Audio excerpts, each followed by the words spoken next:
At exactly 4:17 in international waters, the USS Porter detected 4 Russian warships approaching from different directions. There was no radio call, no identification signal, only 4 surface combatants steadily closing in on a single American destroyer from 26 nautical miles away. From the Russian perspective, it was a classic naval maneuver: surround the target from multiple bearings and tighten the space around it. What they didn't realize was that every move they made was already visible to one of the most advanced naval combat systems ever placed on a warship. The Porter is an Arleigh Burke-class guided missile destroyer, 509 feet of engineering, built around a simple idea. Whoever controls the information controls the outcome. Her AN/SPY-1D radar can track more than 1,000 targets at the same time. 4 General Electric gas turbines generate over 100,000 horsepower. Inside the Combat Information Center, streams of tactical data are processed and analyzed, faster than an entire formation of ships working separately. And at that moment, every detail of the approaching formation was being watched. The first radar contact appeared at 4:12. 2 Udaloy-class destroyers were approaching from the northeast at a bearing of 045 degrees. Distance, 26 nautical miles. Speed, 22 knots. Within a minute and a half, 2 more contacts appeared on the display: Admiral Grigorovich-class frigates, one from bearing 125 degrees and another from bearing 280. 4 ships approaching from 4 different directions. A classic pincer movement aimed at a single destroyer operating alone in international waters. Inside the Porter's Combat Information Center, the mood shifted instantly. Blue screens lit the dark room while tactical displays showed 4 red symbols slowly moving inward. A petty officer tagged each contact as a Russian Navy surface combatant. The tactical action officer quickly calculated the closest point of approach: 16 nautical miles in roughly 40 minutes if no one changed course. Close enough to send a message. On the bridge, the watch officer studied the growing pattern. The ships weren't wandering into each other by coincidence. Their paths were deliberate. The 4 vessels were forming a loose box around the Porter, a maneuver designed to pressure a lone ship into changing course. It was a tactic seen before in contested waters: sail aggressively, maintain legal navigation, and see if the other side chooses to move first. By 4:29, the formation tightened. All 4 Russian ships adjusted their headings slightly inward. The computer recalculated the closest point of approach, now 12 nautical miles in about 30 minutes. The 2 Udaloy destroyers held formation roughly 8,000 yards apart, creating a barrier to the north. The 2 Grigorovich frigates positioned themselves to the south and west, aligning to cross the Porter's projected track. 4 pieces on a chessboard slowly sliding toward one square. Within 3 minutes, the Porter's commanding officer entered the Combat Information Center. He studied the display quietly. 4 contacts, multiple approach vectors. A converging pattern that followed traditional naval doctrine still taught decades after the Cold War. It looked organized, but it also revealed something important. At 4:38, the range to the nearest ship dropped below 20 nautical miles. The northern Udaloy destroyer displaced around 8,000 tons and was powered by gas turbines long overdue for major overhaul.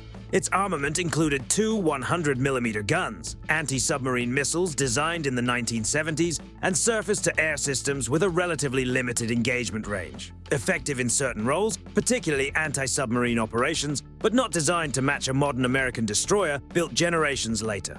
The tactical picture told a different story than the Russian planners likely intended. Their Udaloy destroyers were specialized anti-submarine platforms with limited air defense capability. Their radar systems dated back to an earlier era. The Grigorovich-class frigates carried cruise missiles capable of striking land targets, but maritime targeting depended on outside information sources. 4 ships, each with different strengths and limitations, and no unified combat system linking them together. Each vessel relied on its own sensors, its own targeting solutions, and its own command chain. The Porter, on the other hand, functioned as part of a much larger network. Her Aegis combat system monitored the 4 approaching ships while also analyzing their radar emissions and electronic signatures. Every pulse from their sensors provided additional information. Every course correction revealed something about their operating procedures. To the Russian formation, this looked like a coordinated show of presence. To the Porter, it looked like a detailed live demonstration of their tactics. By 4:53, the northern Udaloy had closed to 15 nautical miles. Electronic warfare operators aboard the Porter detected Russian fire control radars switching into search modes. They were probing, scanning, trying to see how the American destroyer would react. Would it slow down, turn away, call for support? activate its own targeting systems? The Porter did none of those things. She held her course and speed. No tactical radio transmissions were sent. Her SPY-1D radar continued tracking the 4 contacts with the same steady precision it used for commercial ships and distant aircraft. There was no visible increase in readiness from the outside, no sudden maneuvering, no sign that the crew considered 4 approaching warships to be a serious concern. To anyone watching from the Russian ships, it might have looked like indifference. But that calm response was not accidental. It was a message, delivered without a single word over the radio. You don't impress us. Your coordination doesn't intimidate us. 4 ships moving together are not a threat we can't handle with automated systems. The message wasn't spoken over the radio. It was delivered through silence. At 5:12, the range to the nearest contact dropped to 10 nautical miles. The Southern Admiral Grigorovich-class frigate at bearing 172 degrees increased speed to 30 knots. Computers recalculated the closest point of approach, 4 nautical miles in 16 minutes. That distance sits well inside standard separation for naval operations.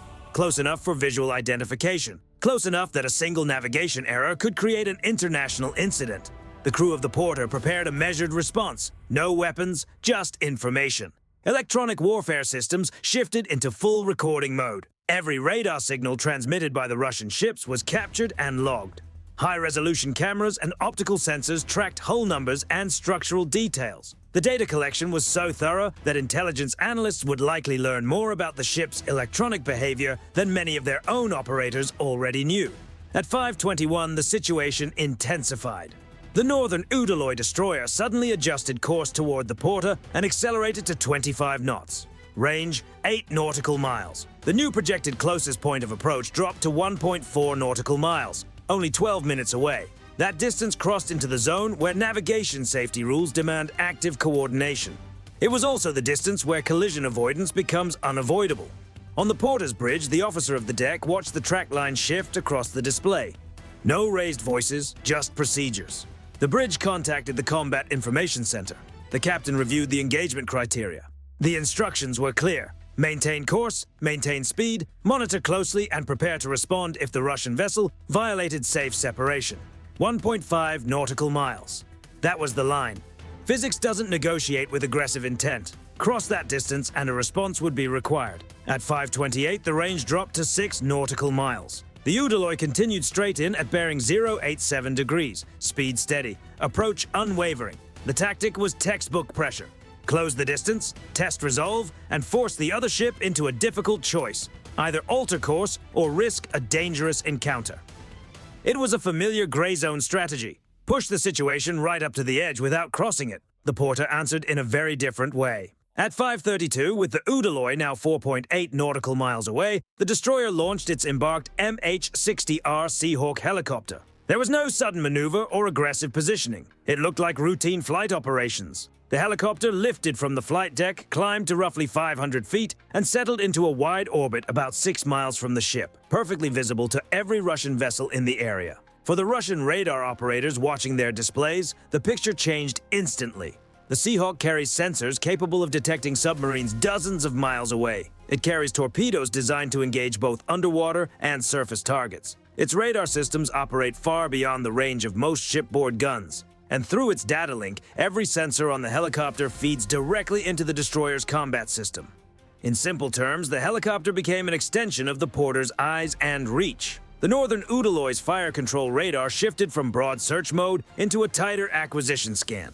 Not an attack, just a clear sign that the captain understood the situation had changed. One American helicopter now represented more immediate anti-surface capability than anything the Udaloy could bring to bear at that distance. Its sensors could see through countermeasures. Its weapons could strike from beyond the reach of the destroyer's guns. And its targeting data flowed directly into an integrated system the Russian ships could not disrupt. At 5:41, the Udaloy adjusted course. New heading, 120 degrees. The closing rate slowed as the ship turned slightly away. The updated closest point of approach increased to 2.6 nautical miles, comfortably outside the critical threshold. The Russian formation continued tracking the Porter, but the aggressive closing maneuver was over. The demonstration had achieved its purpose without radio warnings, without weapon activation, and without diplomatic exchanges. Just a helicopter circling calmly in the sky. The 3 remaining ships maintained their loose box formation, but stopped tightening the distance. 10 nautical miles became the new spacing, close enough for visual contact, far enough to avoid triggering defensive reactions.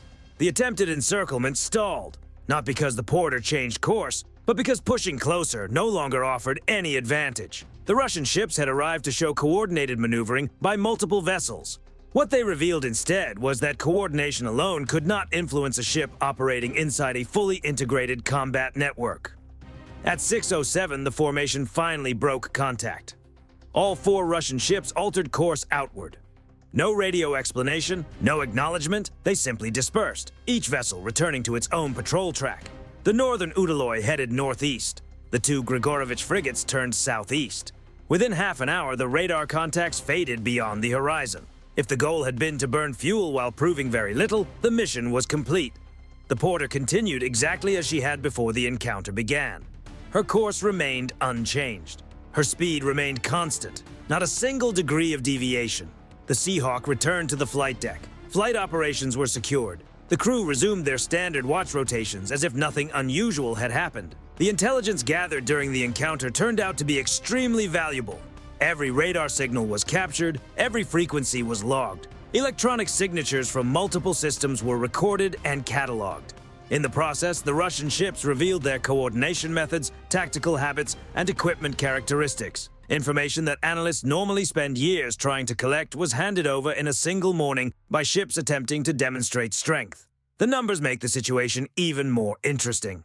4 Russian warships operating together burn a significant amount of fuel and maintenance resources. Estimates place the operating cost for vessels of that size at roughly several $1,000s per hour each. 40 minutes of coordinated maneuvering meant tens of thousands of dollars spent simply to approach a destroyer that never changed its course. The outcome? No strategic objectives achieved, no change to American patrol routes, no political signal gained. The American ship continued exactly as planned.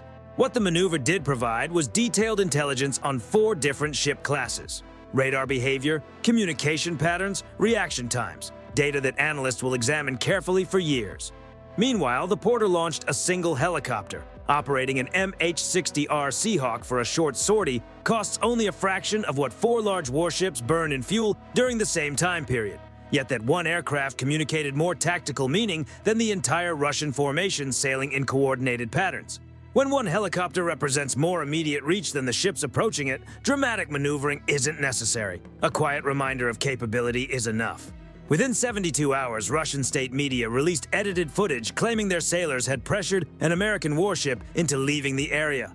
But the porter's navigation records told a very different story. There were no course changes, no speed adjustments, no defensive turns. The destroyer sailed a straight line the entire time. To the crew, the encounter was treated with the same calm attention a captain might give to passing commercial traffic. Watch closely, collect information, and continue the mission. This is what modern deterrence often looks like when the cameras aren't focused on it.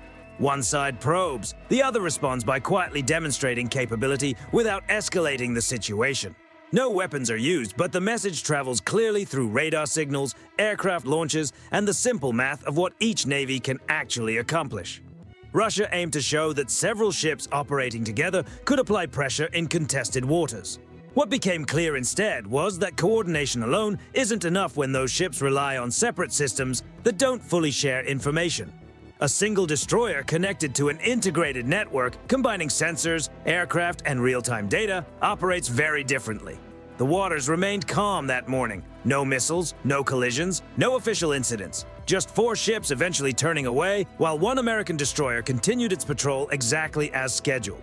Some lessons in naval history are dramatic. Others are quieter, delivered through patience, technology, and a simple display of confidence. For planners reviewing the encounter afterward, the message was straightforward. Modern maritime operations depend less on the number of ships and more on how well information flows between them. If you found this breakdown interesting, consider subscribing and sharing the video. Your support helps bring more little-known stories of real maritime operations to light.